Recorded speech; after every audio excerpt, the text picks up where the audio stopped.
Well, I am excited to have here today with me. I'm with one of the most amazing people I've ever met. And we were just laughing, saying, we cannot believe it's been 15 years. How does the time go by so quickly? And at the same time, it feels like not very much time has gone by at all. Prescia, I it's know. just so wonderful to see you. You're based in Boston. I'm now here in Baltimore. But when we first met, we were in Boston. And how we Yeah. first met was through the kind of work that you have dedicated your life to is people and culture. Before it Yeah. was that was the title, this is what you were doing. You were creating these incredible places for people to work, to thrive, learn, grow, engage, be in dialogue. And it is just amazing to see that this is the work that you continue to do it so brilliantly. Never have doubted that, and just so excited that you've been able to continue what really is your passion and really what I wanted to talk with you about today. I'm so Yeah. excited for you. I'm proud of you. I'm excited for us because of all that you get to deliver and the amazing people again that you've worked with all along the way over the last 15 years. But it is just really wonderful to have you here. So I'm going to Yes. stop there for a minute and let you chime in. Well, Tammy, I just want to say thank you so much for inviting me on to the What's Your Leadership conversation. I have been a big fan of yours for nearly 20 years. I was a bright eyed recent college grad when you started engaging with me and giving me advice and just being somebody who I can look up to. So I am just so honored that you invited me on this podcast. So Wow. thank you. Well, you Yeah. are very, very kind. When I started thinking about this, what's your leadership years ago, this was exactly what I thought. I wanted people who would show the breadth and depth of leadership, that it is no one thing, it is certainly not static, and that it is evolving all the time, and that it really includes all of us, regardless of where you've gone to school, where you live geographically, what kind of work you do. But it really is something about this idea about people and about culture. And so Yeah. again, I am excited that that's now how it's termed in a lot of places where we work and where people are doing their best work, that it has become known to and understood that this really is about how we think about the people who are in these institutions, organizations, corporations, government agencies, nonprofits, philanthropic institutions, and how they are trying to do their best work. So I'd love if we could start off talking a little bit about it. So right now, have been in the current role where you're number two in command in people of culture. I know you Yeah. work with a team of about 20 or more. You are working across an organization that's got now, wow, 300 people. And Yes. so I wonder, though, before we talk about what you do now, if you could talk about some of those pivotal experiences that brought you to this place that, again, as long as I've known you, this is the work that you have been committed to and engaged in, and certainly in variations. But love it if you just talk a little bit about the work you've done then and how and what you're doing now. Yeah, absolutely. Well, I have always been involved in people and culture work, as you noted, even though it was called something different. When I was in college, I knew I was very interested in social justice, social impact, and nonprofits. And so all of my internships and my engagement on the campus, I went to Boston College, really was about fostering this interest that I had. And then in my senior year of college, I took on a job to recruit teachers and tutors for Bell, Mm-hmm. Building Educated Leaders for Life, the national nonprofit organization at the time. And now I think it's called Bell Excel, and it's gone through many different Mm-hmm. iterations. But it's an organization that trained, that supported students and after school and out of school time learning. And so it was through that experience, I was like, wow, this is cool. How powerful is it that I get to do something this important? And that's making the right match for the right person at the right time to have impact on these students' lives, right? What I'm doing is not it's not transactional. Could be fundamentally changing this child's trajectory by who it is I'm hiring for this position, right? And so I really loved that. And that took me to doing nonprofit recruiting through Common Good Careers, where we were supporting nonprofit organizations all across the country with their recruiting and hiring needs, and such a diversity of nonprofits, those that were focusing on workforce or education, philanthropy, right? And so through that, I really honed my expertise in talent acquisition and recruiting. And over time, that just kind of built my skill set to transform my career and end up doing broader people and culture work, which is where I'm at now at JFF. And when I joined JFF, in 2019. I joined for a few reasons. The opportunity that I saw in the organization, it was growing. It's a national nonprofit that has kind of staying power in the nonprofit sector. And then I kind of latched onto the leadership opportunity, the ability to build a talent acquisition function from scratch. And I was excited by that challenge. And because we were small and nimble at the time, Mm, I was able to get a wide range of exposure to full cycle talent work, mm, right? The whole gamut of what it meant to be in a people function and an HR function. And from there, I've kind of just ended up taking on more diverse and broad responsibility within the people and culture department, and developed content expertise in other areas like talent management and diversity, equity, and inclusion. And that has led me to the role I have as Associate Vice President of People and Culture at JFF. well, man, I love it. I love that just so you said the word earlier that you realized that you could um, positively impact the trajectory of a child's life. And what you've just talked about is this trajectory of your work life and your experiences. And really, this is important because I always say to people, regardless of where they are in their career, there's always more we get to do, learn, how we get to grow, engage. And you're showing that in the way in which you've been doing your work, the way you've been building your career, and certainly having an impact on all of those that you work with. I Right. want to ask you a question about so JFF for those who don't know is Jobs for the Future, but Yes. JFF is the wonderful acronym for it and where it's most well known.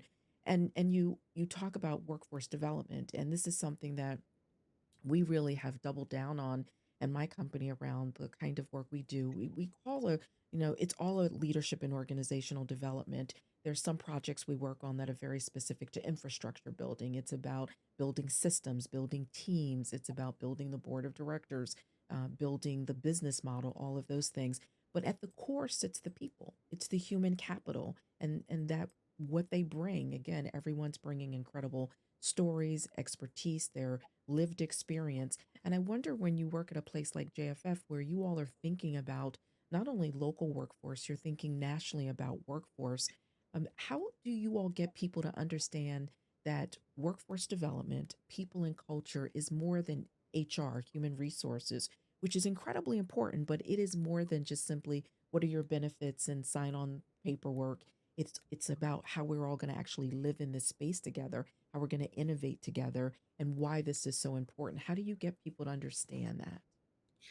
Yeah, it's such an important point, Tammy, and I think JFF has plays such a powerful role in this conversation as an intermediary. So, for the listeners, Jobs for the Future drives transformation of U.S. education and workforce systems, so every person can secure a quality job, right? That's at the heart of what we do. And all of our work at JFF centers on mobilizing education and workforce and employment change makers to ensure people facing systemic barriers to advancement can work in quality jobs. And so what we really try to focus on are the common things that we all care about. And that's, the employee experience, the quality of the work that we do, people having pathways to family sustaining careers, right? And so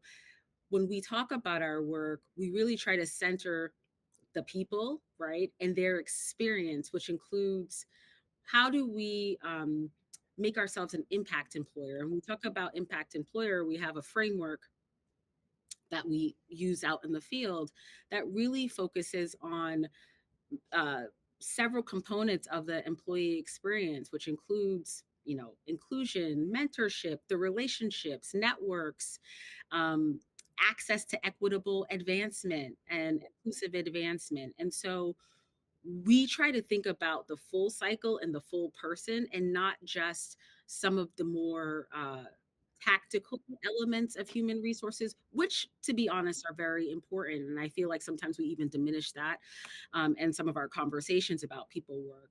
But we try to think very holistically to support the person to ensure that they're in a quality job, reaching economic advancement that's going to lead to a sustainable life, which everyone can get on the same page about. Right. And you've said a couple of things there that I think are important. I'm sorry that I've gotten the coughs, but uh, No worries. and about equitable life. And I think that sadly some of these words have been conflated and have been made to be somehow they're negative words. Equity is not a bad word. Equitable is not a bad word. We want that for everyone. All that means is we want everyone to have the opportunity. What we know is that that can be different things for different people. So everyone starting out in a different place or might have a different need. And that goes to then the people you work with being able to really know you, understand you, and so I can Right. imagine that the team that you're leading, that's a huge part of their work is truly getting to know each individual, being able to be in conversation with each individual. What are some of the tools that you all use? I'd imagine it's everything from annual surveys to individual performance reviews. Again, you want everyone to have voice and you want to be able to meet the specific needs, knowing we're all not the same people and don't have the same experiences or the same needs. So what are some of the tools that you all are using to have people be comfortable in talking about what they need and not being afraid of the words of equity and equitable, understanding that you're trying to create an experience that will be useful, important, powerful for every single person that you work with? Right, right. No, yes. The word equity has been at the front and center of a lot of national conversations, as we know. But really, at the heart of that is ensuring that everyone has what they need Hmm. to thrive, right? Hmm. And recognizing that different demographics have different experiences and then need differentiated supports to get what they need, right? And that's just at a bit bare basic level what it is. And when we think about this in terms of people and culture work, this has really always been at the center of how we've designed our programs. And it's really through making sure that we have data to understand the experiences of our staff. And so, as you noted, we focus on staff engagement surveys where we collect feedback on a calendar and a cycle to hear from our employees about the things that are most important to them.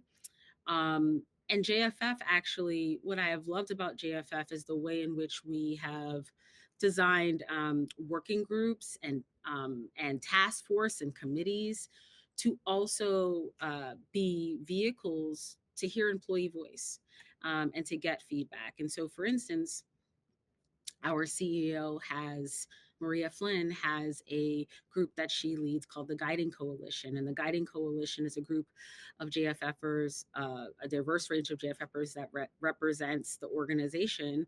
And they come together monthly to talk about issues most pressing to the organization and how those things are being felt at the staff level.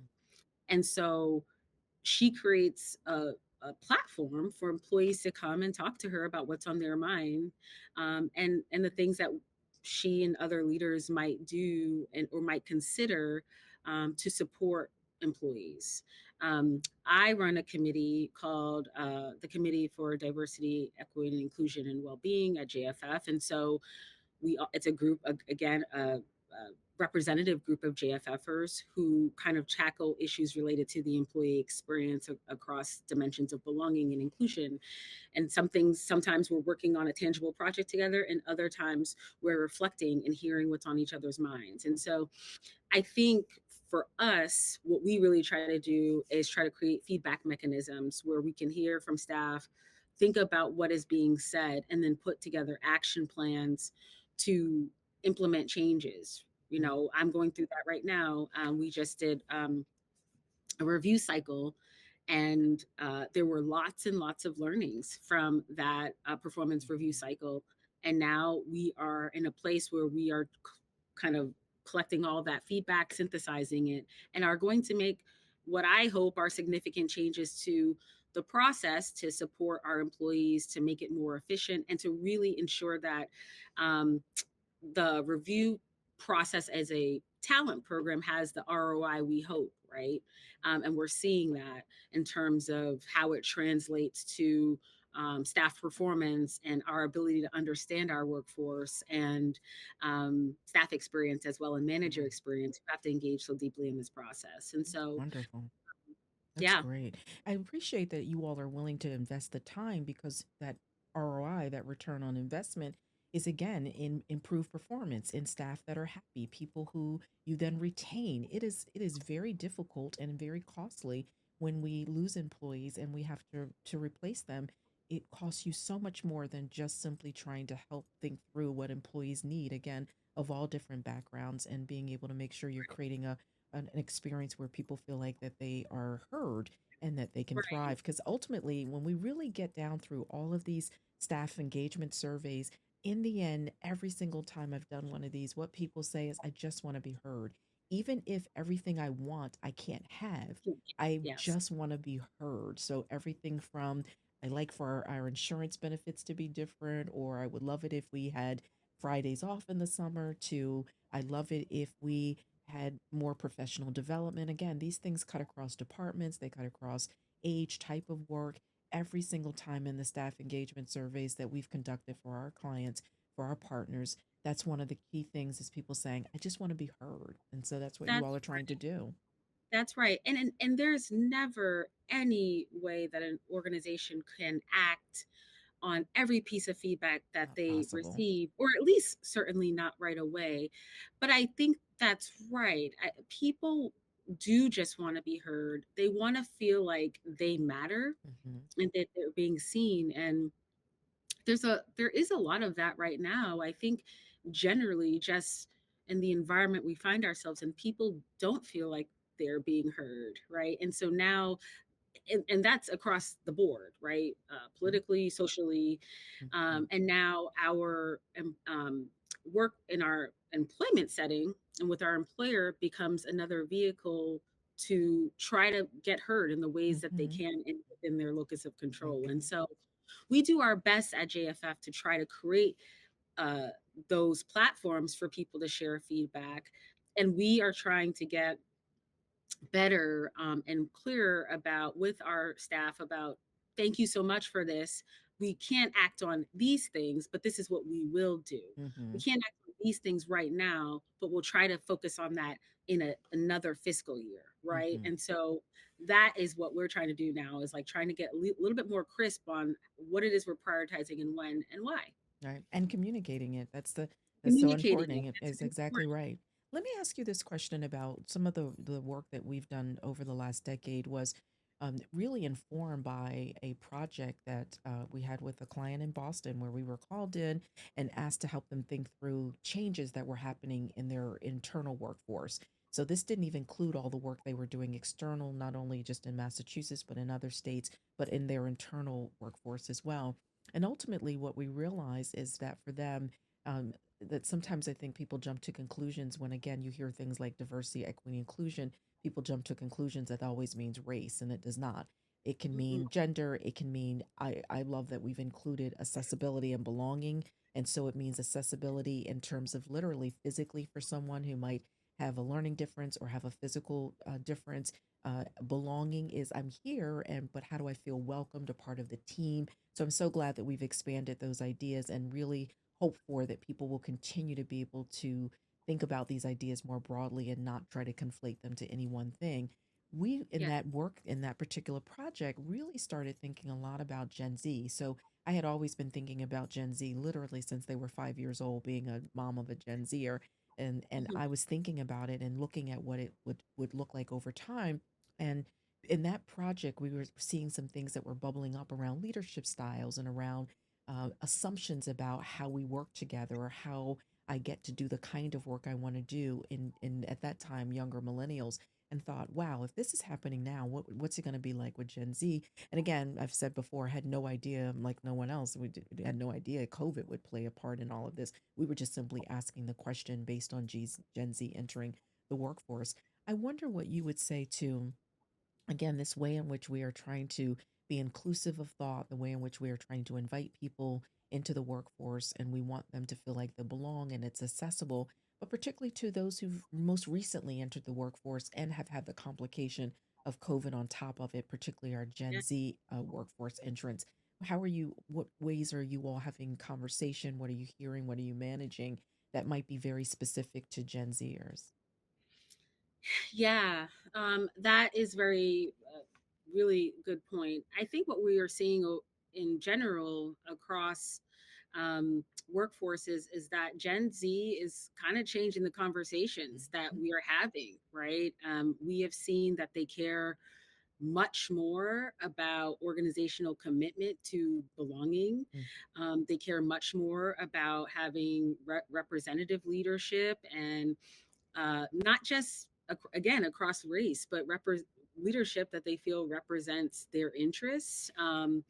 They care a lot about flexibility and the ability to um, work, have work be a way of living their life. It's not their life, mhm, right? mhm, And so these are all the things that are coming up and bubbling up as we think about how to manage a diverse workforce. And I think some of the things that we have done have just really been about having um, benefits and having talent mhm, programs that are as inclusive as they can be, as well-being centered as they can be, so that everyone gets to benefit from these things. mhm, So, for instance, we have Flex PTO, which is a policy that we instituted, I believe, in 2020, 2021, to help people take the time they need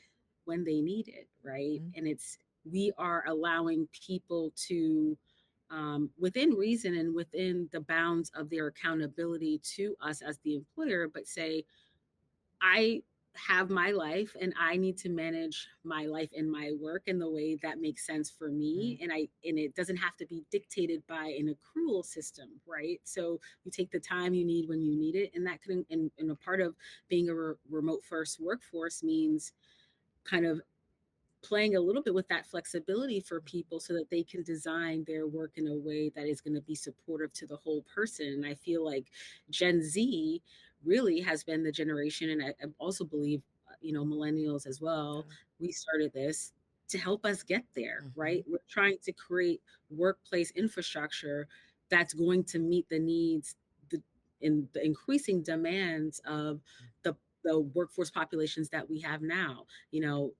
Millennials and Gen Z are becoming parents, or they have been parents. mhm, We know that there is an issue with the child care system right now, right? And so employers really need to think holistically about the role they play in supporting people through these very complex set of issues that they find themselves in. And so mhm, that's one way that we have done it, and just a very tangible example of something that we I feel that the younger as part of our workforce has really benefited from and mhm, enjoyed, and so has everybody else. Everyone else mhm. likes also having flex PTO too, right? And so Exactly. They've right, they've just I been they've just been much more forward in asking and trying to understand and are not so quick to simply just fall into systems that have always been there. That I think that I've watched many Gen Zers trying to be respectful but asking questions. And there certainly have been instances where there could be handled differently. But I think that but to your point, the questions they're asking though are not bad questions.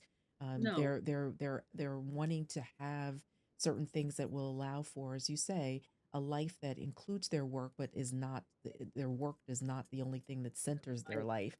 Is a distinction, and it's a very different way of It's a living than we very had. big Mm-hmm, generational distinction. mm-hmm, mm-hmm, Um, and I think that employers are going to have to, and JFF included, increasingly consider what that means for managing um, a diverse workforce and an increasingly Gen Z and millennial Mhm. led Mhm. organizations, That's right? right. That's right. Yeah, it's fascinating. I've enjoyed it. Again, we've been involved in the work for over 11 years and thinking about Gen Z, and now with the early entrance of Gen Z into the workforce started about 2018. Now we've been watching what it's like for them 5, 6 years into now they're working and graduate school and what they're seeing, what they're asking for, what they're thinking about, but also what they're coming to grips about in terms of what will work for them and what is maybe different than what they thought it would be. And again, COVID certainly had something to do with that. But we've also just been watching them think about what their leadership looks like and how they would like to advance that leadership, how they'd like to co-lead, how they'd like other conversations about leadership. So it's really been fascinating and know that it will continue to be. And before we know it, Gen Alpha will be right here and we'll be having these same conversations about them. That would be your son. That's the generation I he's in. know. And they're gonna be just as, amazing and brilliant and feisty and it's Oh just, my goodness, even more so, even yeah. more so. I mean, we joke about Gen Z, but I laugh too because I remember being a young millennial coming into the workforce in 2008, 2007, and people were talking trash about us too, So you can right? see it. You can see it happens every I can generation see that it, the and other it's one's mad happens about every something. generation. It Mhm. happens every generation, and I think you've seen that the generations millennials were pushing the boundaries. Mhm. Gen Zs, they're knocking over the Yes, boundaries. yes, yes, They're knocking yes. them over, I appreciate it. They're gonna Yeah, change the world. they They are. are changing the That's world, right, right? right. Trying to harness that energy and trying to also work with managers. I wonder what you all do on that front. We certainly have been working with managers to understand that Gen Z is not millennials and those are not bad differences. They're just different and helping them to think through that whatever their experience may have been, there's certainly positive things they can bring from their own personal experience. But we've also cautioned them about leaving the things that were negative from their experience that didn't actually work for them to leave those behind and try to think through these things that could actually be beneficial that they could take from Gen Z and they could work with them, collaborate, and not have to feel threatened by. And so I'm betting you're That's having those conversations with managers. that's right. And I think all of this is around co-designing an experience, a life, a world that we all want to live in and take part in. And I think Gen Z is saying like some of the stuff that was happening, this doesn't work for us, right? It doesn't work for us. And why should it work for us, right? We are like 30 years beyond whenever we decided this was the thing. So now it's time for us to reassess and interrogate this thing. Like the world has to work for us too. And so I think they are challenging us in good ways. And I hope that as we have such a diverse array of workforces generationally, that people can just hear that it's people are trying to co-create an experience in a world that should work for everyone, that work they want for everybody, right? And as you say, I love that you describe it as co create because it really is that we all have to be in this together. So we need to We be do. thinking about this together and doing it together. It's not going to work for it to be top down. It's not going to work for any one group to try to shoulder this them by themselves. It really is going to take all of us. So co-create is the exact way to think about this. Yes, for sure. And I also uh, implore Gen Z and even millennials to also see the opportunity in learning from older generations Right. as well.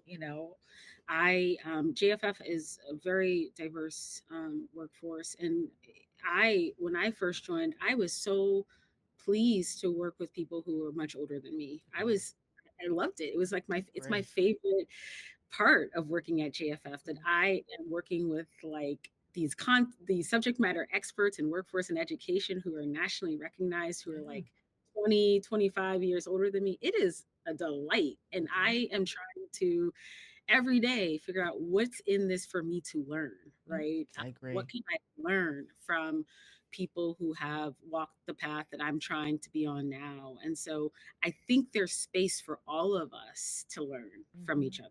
I agree. I think that there's so much talent across every generation, and finding these new ways to harness it and get people to collaborate, to enjoy each other. That's the other thing, to enjoy it. It's not. This is about fun too. It There's so much is. incredible work to be done, and I love watching some of these teams be just in that space of true enjoyment. Watching them, even though some of them may be remote, ways in which they're trying to think about how to come together Mhm. virtually and in person. I work with a team where they no longer have their office, but they've made a real commitment to coming together every 2 months for multi day opportunities to be together. I work with another team where they call it home week, and they're there for the entire week together in office, having lunch and breakfast together. They're talking, they're engaging, they've got small group meetings, larger group meetings, they're learning from one another. This That's should be great. about fun as well. It's It is. important. It is. It is. Yes.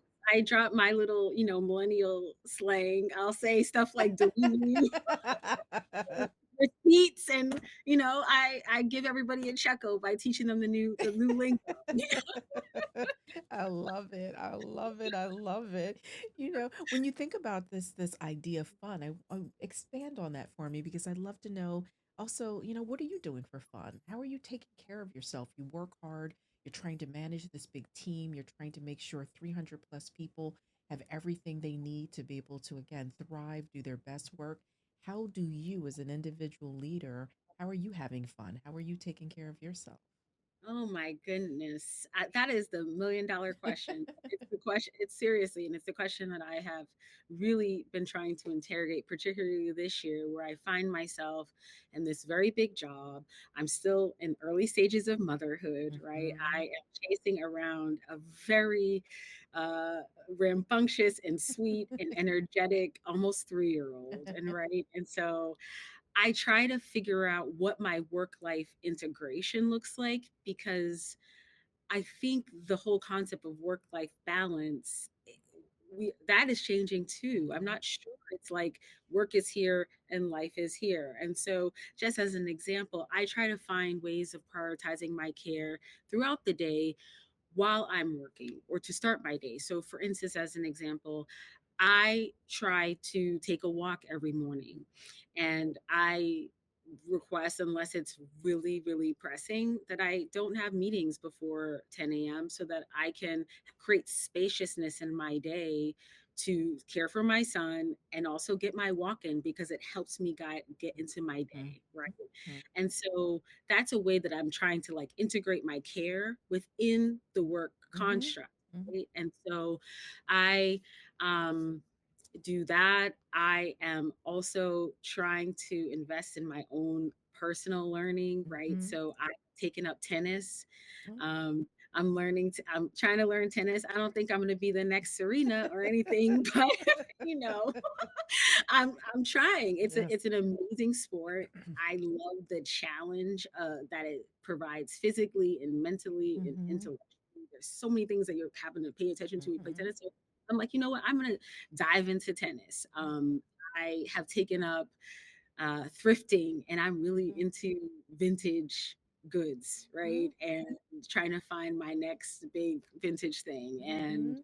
just stuff like that. And then just the normal things of like hanging out with friends, hanging out with my family. I still try to prioritize that even with a very big plate, because that the social component really supports our well-being as well. And Yeah. so those are the things that I try to do for myself, but I try to really make sure that I can integrate these things into my life holistically and not try to think of them as like so separate. Yeah. That's great advice, and again that you're modeling it. That's part of leadership. You're modeling it for your team members, for others that you work with, and not just internal to JFF. You're you're modeling it to others, and so I so appreciate that. I love the idea of the walk in the morning. Good for you. Every day I try to do that for myself. It's important. And some days I can't miss it. And recently I've been missing it a little bit more just because our schedules have been so crazy. But I really do try to honor that. Like, do we actually need to talk at 9? If we don't need to talk at 9, we don't need to talk, right? So I'll catch you at 10. And I'm gonna take my space to do that, because it'll be beneficial to me, therefore it's beneficial to the people that I'm leading, that I'm not entering my day in a chaotic mindset, that I've been able to center and take care of myself. I truly believe that when we take care of ourselves, that we can take care of other people. And so that's just the one simple way I try to care for myself. Like I try to create spaciousness in my morning to take a walk. But that, excuse me, that idea of spaciousness is so, um, not only is it important, but I'm literally, it creates this great visual of that, the widening of the space, widening so many things, the way you think about things, inviting other people in, giving you an opportunity to learn new things. I can just see all of that. And just that Yes, few hours in the morning just sets the tone for the rest of the day, gives you more energy, gives you more ability to hear people, to be able to be patient, I would imagine, just to, again, that once you start 10 a.m., I'm sure that you hit the ground running and there are 1,000 things going on.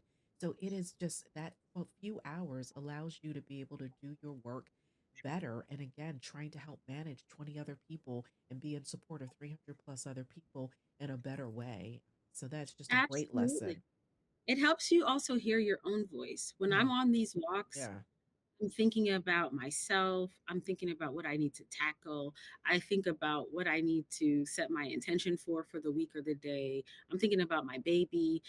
I'm thinking about the meeting that I have to have, and the maybe the tough conversation I have to have, and how I'm preparing for that. It is just a grounding exercise. And so I just think that we are increasingly being expected to work at a pace that is just not sustainable. Yes. You cannot go from getting a 3-year-old ready, which is like getting trying to wrestle an alligator most days now. An appropriate description, yes. Wrestling an alligator to dropping the baby off to getting right into a call and then being in calls until 6 o'clock. It just you can't sustain that. Yeah, You need some space to like switch. yes. I took a coaching program. I'm a certified leadership coach now, and I became one through Blooming Willow. And a big part of their practice and their training was the intentional pause. Yes, How am I going from doing to being, right? that, And that walk or whatever I'm doing in that time in the morning allows me to be. I'm going from doing to being, back to doing, and then I try to wind down back into being, right? We need that, right? We need to just be sometimes. Um, and so, wow. yeah, that's Well, powerful, powerful advice, powerful modeling, and just again, just so excited to be in conversation with you. Can't thank you enough, excuse me, for your time, your energy, your passion, but thank also you. your willingness to share about this really important work that you're doing, that people and culture are the heart of every institution, again, whether it is a giant nonprofit, it's a mega corporation, whether it's a government agency, all of it is about the people who are there, and how do we help them, every single one of them, to do their best work, to be their best person, to show up in a way that they can collaborate and in a way they can do this positively. And I just thank you for all the ways you've done this over 15 years. It's just a Thank testament. you. It's a testament to who you are, who I've always known you to be, but it's a testament to, again, the ways in which you care about this work deeply. And also, I know that you would say a testament to the amazing mentors that you've had over time as well, who've continued to encourage you and provide opportunity. And I know you're doing it for others. So, so lovely Oh, to yeah. see you. And Thank thank you so you. And much. thank you for being a part of my journey too. And I'm serious that you and other, leaders, other women leaders, other Black women leaders, I have looked up to. I am watching all of you and seeing how your careers have unfolded. And it's giving me a vision for what my life and my career can look like as well. So thank you. Thank you for creating this platform. Wow, pleasure. So I will see you soon in Boston in the new year. And I hope you have a Yes. great holiday season. And again, just thank you for being with us today. Thank you. Thank you.